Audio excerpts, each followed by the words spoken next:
اللہ वस्सलातु वस्सलामु अला रसूलिल्लाह अम्मा बाद। असल जो पॉइंट की बात है ना वो ये है कि जब आपको किसी बात की समझ आ गई है ना या सीधे रास्ते की अल्लाह की तरफ से हदायत मिल गई है तो बस फिर रास्ता बदल लें।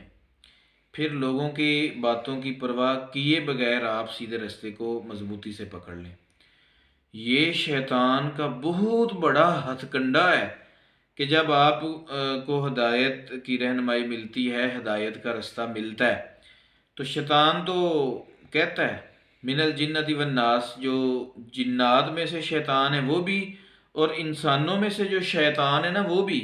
ये कहते हैं कि भी तू तो ये करता रहा है और तूने तो ये भी किया वो भी किया, सारी बातें याद करवाते हैं, तो अब तू बड़ा नेक बनने लगा है। तो बात यह है कि आप इन बातों की परवाह किए बगैर रहनुमाई मिल गई है तो उसके ऊपर कारबंद हो जाएं और उसके ऊपर मजबूत हो जाएं। जब मूसा अलैहिस्सलाम को अल्लाह ने भेजा था ना फ़िरौन के पास, तो अल्लाह ताला ने मूसा अलैहिस्सलाम को ये नसीहत की थी कि उससे ना नरमी से बात करना। हालांकि वो सरकश था, अल्लाह ने खुद कहा कि बहुत सरकश हो गया और गुमराह हो गया और जालिम जालिम था, जुल्म भी कर रहा था लोगों पे, लेकिन कहा कि नरमी से बात करना। तो उसने ना मूसा अलैहिस्सलाम की नरमी से फ़ायदा उठाते हुए फ़ौरन कहा, अच्छा तू तो वही है जो बंदा कत्ल करके भागा था। तो मूसा अलैहिस्सलाम ने उसको फ़ौरन ये जवाब दिया कि बात यह है कि फ़ालतू हा इज़ाऊ आना मिना ज़ालिन, कि यानी कि मैंने तो ये तब मुझसे हुआ कि जब मुझे पता ही नहीं था, जब मैं जानता ही नहीं था, मुझे इस चीज़ का इल्म नहीं था। मतलब ये है कि इंसान से ख़ताएँ, गलतियाँ और गुनाह हो जाते हैं, लेकिन आप सल्लल्लाहु अलैहि वसल्लम ने फरमाया कि कुल्लु बनी आदम ख़त्ताउन, हर इब्ने आदम ख़ताकार है, व खैरुल ख़त्ताइन तव्वाबून, और बेहतरीन ख़ताकार वो है कि जो अपनी गुनाह की माफ़ी मांग लेता है। तो ये जो माशरे में एक ट्रेंड चल गया हुआ है ना,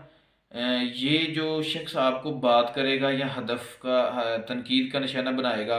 कि जी आप तो ये करते रहे और आप बड़े नेक बने हुए हो, तो ये बेसिक आप में गलती नहीं है या फॉल्ट नहीं, ये उसके अंदर जो अभी तक गुमराही और शैतान का तसल्लुत जो उसके अंदर है ना, ये वो अपना आप बता रहा है कि भाई तू तो सीधे रास्ते पे चला गया है लेकिन मैं अभी तक नहीं सीधे रास्ते पे आया। तो वो आपको जो इस और ये भी बात ज़हन में रखें कि अगर किसी की तनकीद की वजह से या किसी को आप हदफ बनाते हैं तो कोई इंसान सीधे रास्ते की बजाय फिर गुमराही के रास्ते पे चल पड़ता है, तो उसके बाद आप उसके ज़िम्मेदार हैं। यानी कि अगर आप किसी को निशाना बनाते हैं तो ये आप उसके ज़िम्मेदार हैं। कोई किसी के नामा माल का ज़िम्मेदार नहीं है, कोई किसी की कब्र में नहीं जाएगा, लेकिन ये हमारे यहाँ मशहूर है। लेकिन ये बात ज़हन नशीन रखें कि कुछ अमाल ऐसे हैं कि आप ज़िम्मेदार हैं, और जैसे कि आपकी वजह से कोई जो है ना बुराई जन्म लेती है तो उसके आप ज़िम्मेदार हैं, आपकी वजह से कोई नेकी जन्म लेती है तो आप उसके भी ज़िम्मेदार हैं, उसका भी अजर आपको मिलेगा। इसी तरह आपकी वजह से कोई शख्स बुराई से मना होता है तो बहुत बड़ी बात है, और आपकी वजह से अगर कोई शख्स बुराई पे ही कारबंद रहता है तो ये तो बहुत जो है ना ज़िल्लत वाली बात है। और ये उसके लिए तो ज़िल्लत और रुसवाई है ही है, आपके लिए भी है।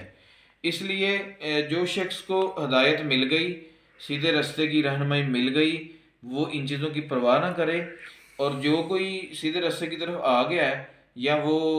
आना चाहता है तो उसको बल्कि सपोर्ट करें, ना कि उसको तनकीद का निशाना बनाएं। अल्लाह ताला हमें सही मानों में दीन की समझ दे।